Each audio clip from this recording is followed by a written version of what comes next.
இந்த வெயில் டைமில் பார்த்தீங்கன்னா நம்ம சப்பாத்திக்கு சைட் டிஷ் பண்ணோன்னா ரொம்ப நேரம் அடுப்பில் நிற்கிற மாதிரி இருக்கும். அந்த மாதிரி இல்லாமல் ஒரு சிம்பிளான ஒரு ரெசிபி இதை வந்து நீங்கள் சேவ் பண்ணி வச்சுக்கோங்க. இந்த சம்மர் சீசனுக்கு வந்து இந்த மாதிரி ரொம்ப டைம் எடுக்காமல் சிம்பிளாக இந்த மாதிரி சைட் டிஷ் பண்ணி கொடுங்க. இதை சப்பாத்தி மட்டும் இல்லாமல் நீங்கள் தோசை கூட நீங்கள் பூரி கூட வச்சு சாப்பிட்டுக்கலாம். ரொம்பவே டேஸ்ட்டாக இருக்கும். இதை எப்படி பண்ணலான்றது நம்ம ஃபுல் வீடியோவில் பார்த்து தெரிஞ்சுக்கலாம் வாங்க.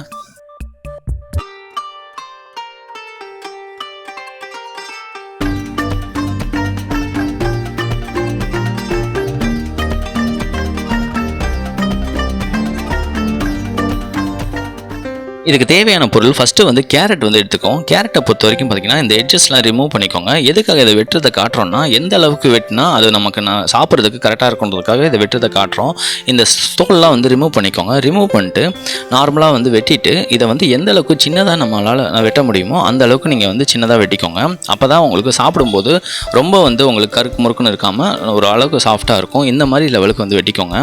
நெக்ஸ்ட்டு வந்து குடமிளகா வந்து ஒரு 1 இல்லைனா 2 எடுத்துக்கோங்க. 2 எடுத்துகிட்டு அதை வந்து நார்மலாக உள்ளே இருக்கிறதெல்லாம் வெட்டிட்டு எடுத்துகிட்டு ரிமூவ் பண்ணிக்கோங்க. ரிமூவ் பண்ணிட்டு எந்த அளவுக்கு நீங்கள் வந்து மெலிசாக வந்து நீங்கள் வந்து வெட்டுறீங்களோ அந்த அளவுக்கு உங்களுக்கு நல்ல டேஸ்ட் கொடுக்கும்.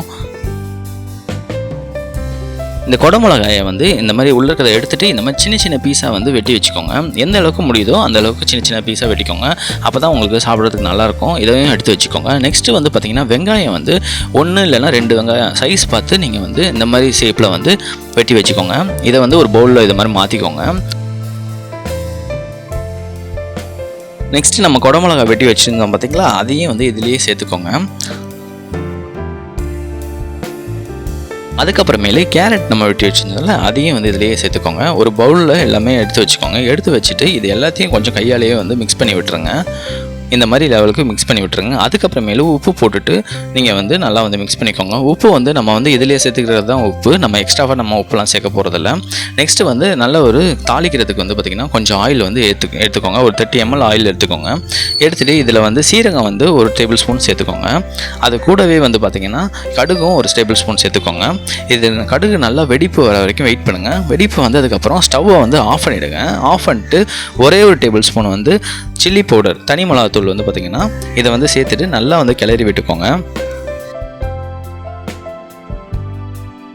நெக்ஸ்ட்டு அந்த தாளிப்பை வந்து ஆட் பண்ணுறதுக்கு முன்னாடி கொஞ்சமாக ஒரு கைப்பிடி அளவு வந்து கொத்தமல்லி வந்து சேர்த்துக்கோங்க. அதுக்கப்புறமேலு நம்ம தாளிக்கிறது ரெடி பண்ணி வச்சுட்டோம் பார்த்திங்களா, அதை அப்படியே ஃபுல்லாக சேர்த்துக்கோங்க.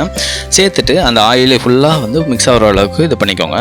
இது நம்ம சேர்க்குறதுனால நம்ம வேக வைக்கணும்னு அவசியம் இல்லை. அப்படியே வந்து அந்த ஆயில் நம்ம சூடாக இருக்குது பார்த்திங்களா, அதுலேயே வந்து கொஞ்சம் நல்லா வந்து வெந்துடும். நம்ம சாப்பிடும்போதும் நல்லா ரொம்ப டேஸ்ட்டாக இருக்கும் நமக்கு சாப்பிட்றதுக்கு. இந்த சைட் டிஷ்ஷை பொறுத்த வரைக்கும் நம்ம வந்து அப்படியே வந்து சப்பாத்தியை பிச்சு கூட நம்ம சாப்பிட்டுக்கலாம். அது மட்டும் இல்லாமல் இதை வந்து சப்பாத்தியை வந்து நம்ம நடுவில் வச்சுட்டு இந்த சைட் டிஷ்ஷை நடுவில் வச்சுட்டு சப்பாத்திக்குள்ளே நம்ம ரோல் மாதிரி கூட ரெடி பண்ணி சாப்பிட்லாம். இது ரொம்பவே டேஸ்ட்டாக இருக்கும்.